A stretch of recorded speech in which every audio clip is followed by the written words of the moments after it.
बुद्ध के संग में एक नया भिक्षु सम्मिलित हुआ था। वह बहुत ही क्रोधी स्वभाव का था। ध्यान साधना करने के बाद भी उसका क्रोध शांत नहीं हो रहा था। वह छोटी मोटी किसी भी बात पर क्रोध कर ही बैठता था। वह खुद भी अपने स्वभाव से चिंतित था। अपना क्रोध कम करने के लिए वह भिक्षु बना था, लेकिन उसे समझ नहीं आ रहा था कि वह क्या करे। एक दिन उसने तथागत गौतम बुद्ध से कहा, हे बुद्ध, हम अपने क्रोध से कैसे छुटकारा पा सकते हैं? ना चाहते हुए भी हम क्रोध क्यों कर बैठते हैं? बुद्ध मुस्कुराए और बुद्ध ने कहा, क्रोध व्यक्ति का स्वभाव है, जैसे प्रेम भी व्यक्ति का ही स्वभाव है, नफरत भी और करुणा भी व्यक्ति का ही स्वभाव है। लेकिन यह सभी स्वभाव एक साथ प्रकट नहीं होते। यह सभी बारी बारी से आते रहते हैं। क्रोध होगा तो प्रेम नहीं होगा, प्रेम होगा तो नफरत नहीं होगी, करुणा होगी तो प्रेम स्वतः ही उत्पन्न होता है, क्रूरता होगी तो दया नहीं होगी। और यह सभी स्वभाव खुद से उत्पन्न नहीं होते। यह सभी हमारे व्यवहार से उत्पन्न होते हैं, हमारे मन में चल रही विचारधारा से उत्पन्न होते हैं। अगर हम अपने विचारों को नियंत्रित कर सकें तो हम अपने आप को क्रोध करने से रोक सकते हैं, क्रूरता करने से रोक सकते हैं और नफरत फैलाने से भी रोक सकते हैं। लेकिन हम अपने आप को रोक नहीं पाते, क्योंकि जिस समय पर यह विचार मन में उत्पन्न हो रहे होते हैं तब हम विचारों के साथ बह रहे होते हैं। हमारा विवेक हमारा साथ नहीं देता। हम देख नहीं पाते कि हम क्या कर रहे हैं। शिष्य ने कहा, हे बुद्ध, तब हमें क्या करना चाहिए कि हम क्रोध ना करें? बुद्ध ने कहा, मैं तुम्हें एक कहानी सुनाता हूँ, इसे ध्यान से सुनना और समझना। एक गांव में एक बहुत ही क्रोधी व्यक्ति रहता था। उसे छोटी छोटी बात पर बहुत क्रोध आता था। इसी क्रोध के कारण वह अपनी पत्नी और बच्चों को भी प्रताड़ित करता रहता था। अपने माता पिता को भी भला बुरा कहता रहता था। लेकिन जैसे ही उसका क्रोध शांत होता वह अपने किए पर बहुत पछताता। क्रोध करने के पश्चात सभी इस दुनिया में पछताते ही हैं। पछतावे के अलावा क्रोध कुछ और नहीं देता। वह खुद भी अपने क्रोधी स्वभाव से चिंतित रहता था। पूरे गांव में ऐसा कोई नहीं था जिससे वह झगड़ा नहीं करता था। सभी लोग उससे परेशान थे और वह स्वयं भी खुद से परेशान था। अपने क्रोधी स्वभाव के निवारण हेतु वह कई ज्ञानियों से मिला, जिसने जो भी पूजा पाठ, कर्मकांड, यज्ञ हवन करने के लिए कहा उसने सब किया, लेकिन फिर भी उसका क्रोधी स्वभाव नहीं बदला। अपने क्रोधी स्वभाव के कारण वह पूरे गांव में बदनाम हो गया था। एक दिन वह इसी बात से चिंतित होकर क्रोध में अपने घर में इधर से उधर चक्कर काट रहा था। तभी उसके द्वार पर एक भिक्षु आया। भिक्षु ने भिक्षा मांगी। तब वह क्रोध में भिक्षु की ओर गया और उसने कहा, किस बात की भिक्षा चाहिए तुम्हें? भिक्षु ने उस व्यक्ति के चेहरे पर क्रोध को देखकर कहा, नहीं, कोई बात नहीं, अभी तुम शांत नहीं हो। यह कहकर वह भिक्षु वहां से जाने लगा। उस भिक्षु को जाता देख उस व्यक्ति ने कहा, तुम्हें जो चाहिए वह मैं तुम्हें दूंगा, अगर तुम मेरा एक काम कर दो। भिक्षु ने कहा, क्या काम करवाना चाहते हो? व्यक्ति ने कहा, मैं बहुत क्रोधी हूँ।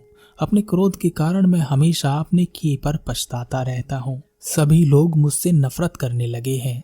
मेरे घर वाले भी मुझसे दूर रहते हैं। मैं क्रोध नहीं करना चाहता। क्या तुम कुछ ऐसा कर सकते हो कि मुझे क्रोध ना आए? अगर ऐसा हो जाता है तो तुम जो भी मांगोगे वह सब मैं तुम्हें दूंगा।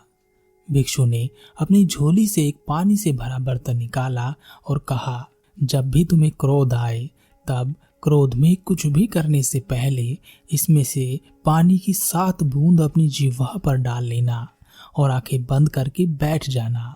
100 बार गहरी सांस लेना, हर सांस को गिनना। याद रहे, हर बार क्रोध आने से पूर्व ही तुम्हें यह कार्य करना आवश्यक है। मैं एक माह बाद वापस आऊंगा अपनी भिक्षा लेने। यह कहकर वह भिक्षु वहां से चला गया। उस व्यक्ति ने बिल्कुल वैसा ही किया जैसा कि भिक्षु ने कहा था। एक माह बाद वह भिक्षु वापस उस व्यक्ति के द्वार पर आया। उसे देखते ही उस व्यक्ति ने कहा, महानुभाव, मैं आपका ही इंतजार कर रहा था। वह चमत्कारी पानी अब थोड़ा ही बचा है।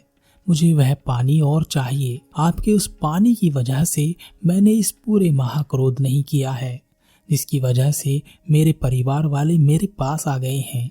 लोग भी अब मुझसे नफरत नहीं करते। सबको आश्चर्य है कि मैं कैसे बदल गया। लेकिन अब वह पानी समाप्त होने वाला है। मुझे डर है कि मैं फिर से क्रोध न करने लगूं। आपको जो चाहिए मुझसे ले लो, बस मुझे वह चमत्कारी पानी दे दो। भिक्षु ने कहा, वह कोई चमत्कारी पानी नहीं था। वह तो सादा ही पानी था जो तुम रोज ही पीते हो। उस पानी में कोई चमत्कार नहीं था। व्यक्ति ने कहा, अगर उस पानी में चमत्कार नहीं था तो मेरा क्रोध कैसे शांत हो गया? कैसे अब मुझे उतना क्रोध नहीं आता? मेरा क्रोध कहाँ गया? भिक्षु ने कहा, क्रोध अभी भी तुम में ही है। प्रेम, दया, करुणा, नफरत, क्रूरता और क्रोध बाहर नहीं होते। यह सब तो हम में ही समाहित है। यह सब हमसे ही उत्पन्न होते रहते हैं। हमारा स्वभाव हमारे व्यवहार और विचार पर निर्भर करता है। और अब जो तुम्हें क्रोध नहीं आता, यह सब तुम्हारी साधना का परिणाम है। व्यक्ति ने कहा, कौन सी साधना? मैंने तो कोई साधना नहीं की।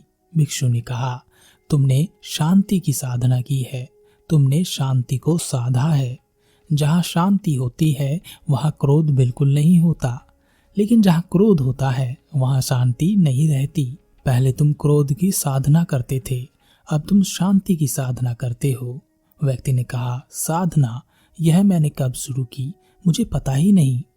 भिक्षु ने कहा, जब तुम्हें दूसरों के व्यवहार के कारण क्रोध उत्पन्न होता है, तब तुम उसके व्यवहार के लिए प्रतिक्रिया नहीं करते, बल्कि आंख बंद करके अपनी सांसों पर ध्यान केंद्रित करते हो। ऐसा करने से तुम शांति की साधना करते हो और शांति तुम्हारे भीतर उतर जाती है। क्रोध तुरंत प्रतिक्रिया पर आधारित होता है। अगर तुरंत प्रतिक्रिया ना मिले तो क्रोध नहीं रहता, बल्कि क्रोध के कारण जो ऊर्जा उत्पन्न हुई है वह शांति में तब्दील हो जाती है, करुणा और दया में परिवर्तित हो जाती है। और यही साधना तुम पिछले 1 माह से कर रहे हो। उस व्यक्ति ने भिक्षु को धन्यवाद दिया और कहा, आप सही कहते हैं। अब आप जो मुझसे चाहते हैं मांग सकते हैं। मैं सब देने के लिए तैयार हूँ। भिक्षु ने कहा, अगर तुम देना ही चाहते हो तो इतनी भिक्षा दे दो जितना मेरे भिक्षा पात्र में आ सके। यह कहानी सुनाकर तथागत गौतम बुद्ध ने अपने शिष्य से कहा, क्रोध तुरंत प्रतिक्रिया पर आधारित होता है। जैसे ही हम अपना होश छोड़ते हैं, वैसे ही क्रोध के कारण हमारा मस्तिष्क पर से नियंत्रण हट जाता है। हमारी भावनाएं हमें नियंत्रित करने लगती हैं। अगर हमारी भावनाओं में क्रोध होगा तो जितना अधिक क्रोध होगा उतना ही अधिक हम अपना नुकसान कर लेंगे और दूसरों का नुकसान करेंगे। इसलिए जब भी क्रोध आए तुरंत प्रतिक्रिया मत देना। इससे तुम अपने भीतर शांति के लिए मार्ग निर्मित करोगे और शांति के कारण तुम्हें क्रोध नहीं आएगा और तुम्हारा व्यवहार शांत हो जाएगा और तुम्हारे मस्तिष्क पर संपूर्ण नियंत्रण रहेगा।